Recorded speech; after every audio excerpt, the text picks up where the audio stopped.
सोमनाथाय नमः। ॐ मल्लिकार्जुनाय नमः। ॐ महाकालेश्वराय नमः। ॐ ओंकारेश्वराय नमः। ॐ वैद्यनाथाय नमः।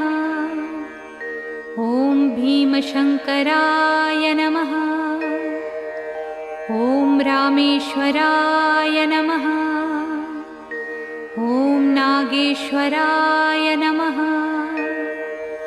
ॐ विश्वेश्वराय नमः। ॐ त्र्यंबकेश्वराय नमः। ॐ केदारेश्वराय नमः। ॐ भुस्मेश्वराय नमः।